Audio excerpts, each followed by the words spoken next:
What's good, guys? My name is Anime, and welcome to another episode of my top 5, where I list off my top 5 favorite of something. And if you missed any of the previous episodes, you can click on the link in the description below. Take you to the playlist, you can watch any of the other ones that you have missed. And this week, we are going to be listing off my top 5 favorite video games. Now, before I begin, I want to let you guys know what's the criteria that a game has to meet in order for it to be one of my favorite games.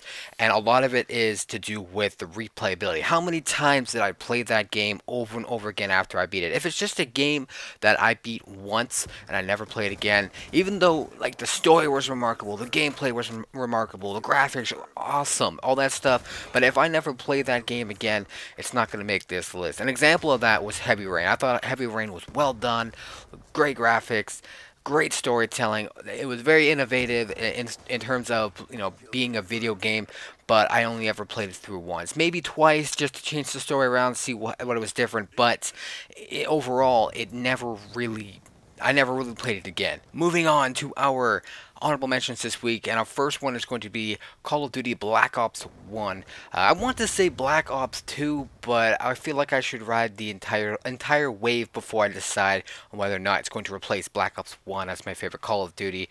And of course, I'm including Call of Duty in my honorable mentions just because of the fact that, it's an obvious answer. You guys know that I do enjoy Call of Duty. I mean, after all, this is a Call of Duty channel. But I have to say props to Call of Duty for being a very, very fun game. It has entertained me since Call of Duty 4. Even with the misses, it did entertain me for a bit. And when I say misses, I mean Modern Warfare 2 and Modern Warfare 3. But I don't know, I feel like Black Ops 1 is deserving of an honorable mention because I felt like it was the most balanced of the Call of Duties, I guess you could say, minus a couple of the crappy stuff like Second Chance and all that garbage. You guys know what I'm talking about. I don't want to get into it. And coming in at number 2 for our honorable mentions is Pokemon. The entire series, though, just because the Pokemon series is it's very I want to say same story, same everything, just repackaged, new graphics, new Pokemon kind of thing every year. So it's not that much of a difference. It's really hard to pick one. And more or less, my favorite is going to be whatever the most recent Pokemon game is. And I'm talking about the Pokemon games for the Game Boy, Nintendo systems, whatever. Not the ones for like the consoles, just the handheld ones. You guys know what I'm talking about. The ones for the consoles are fucking garbage. Don't even bother with them. Except Pokemon Stadium. Those were actually kind of fun. Coming in at number 5 is Diablo 2. Now this is one of those games that absolutely consumed me, much like what World of Warcraft does to people and what EverQuest does to people. This is one of those games that did that to me. It absolutely just took over my life. I played this night and day, and when I wasn't playing the game, that's all I could think of was playing this game. And I played this game, I want to say, for 5 fucking years, if not longer. And it's just the way that everything is random, the dungeons and stuff is all random generated.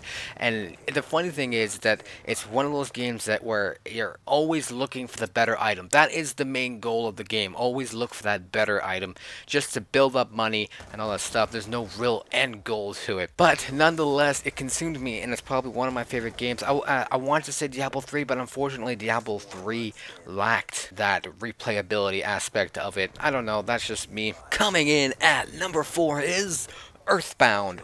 Earthbound is a game for Super Nintendo. It's an RPG, follows the character Ness, who you guys may know because he is a character in Super Smash Brothers. I think he's in all of them, if not, I know he's in 2 and above. I know that. I'm not sure if he's in the first one. And I like this game a lot because not only is it, I want to say, colorful and fun to play, and of course I'm a sucker for RPGs, but it's the quirky humor, the twisted humor, and all that stuff. And for its time, I want to say the story was pretty good, I'm not gonna lie, and it's one of those games where I always wish there was another Earthbound, another game for it, because it was so freaking good. Now, of course, there are sequels and prequels to this game, but unfortunately, they are only localized in Japan. Like, they were made in Japan, they're never localized in North America, which fucking sucks. Well, some of them were, but they're for the Game Boy, and I can't be bothered with Game Boy. But anyways, moving on. Coming in at number 3 is yet again another Super Nintendo game. This one is called Super Mario RPG Legend of the Seven Stars, and it's an RPG game, obviously by its title. Like I said, I am a sucker for RPGs. A lot of these games are actually going to be RPG on this list. But it follows Mario. Of course, he has to save Princess Toadstool. I think that's her name. I can never remember. Now, this game, is, like the traditional Super Mario game, except it has brought in a little RPG element. I want to make a comparison, think of it as something like Paper Mario, but I want to say this game is a lot better than Paper Mario. But anyways, this game brings in new elements, new characters to get behind, and you even team up with Bowser. That's how freaking awesome this is. Bowser joins your team because they add a little new story aspect to it. Now, of course, Princess Toadstool does originally get captured by Bowser, but Bowser ends up getting his castle taken over by another evil force, and who now has Princess Toadstool. So you and Bowser are teaming up not only to get Princess Toadstool back, but to help Bowser get his castle back. And I thought that was a really cool, innovative story, I guess you could say. And that's probably why it's one of my top favorite games on this list. Coming in at number 2 is The Legend of Zelda: Ocarina of Time. I was originally going to list just Legend of Zelda in general, because there's so many Legend of Zelda games that I absolutely love. Minus a couple new ones. I haven't really played them. But anyways, but to pick my favorite one of all the Legend of Zelda is, of course, going to be the Ocarina of Time for the Nintendo 64. This is the first ever Legend of Zelda game to ever hit 3D graphics, and it's not shown from a top view or side-scrolling view like the previous games, and it just brought a wide variety of new things to Legend of Zelda and its entire series.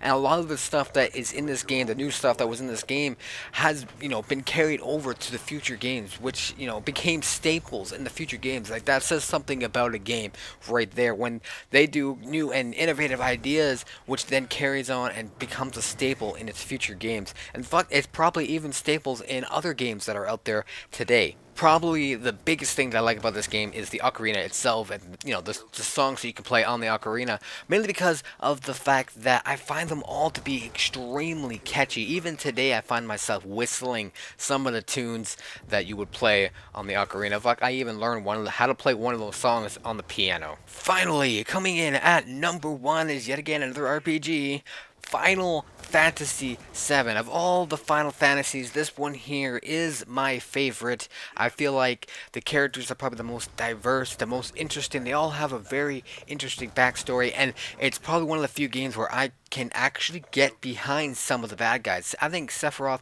is an extreme badass.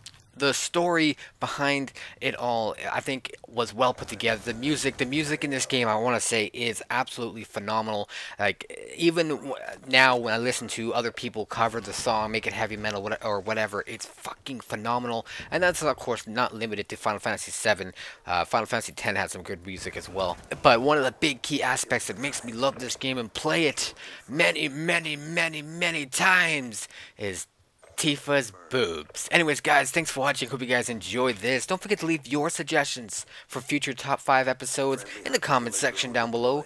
And if you feel like it, hit the like button, subscribe if you haven't already, and as always, stay dirty.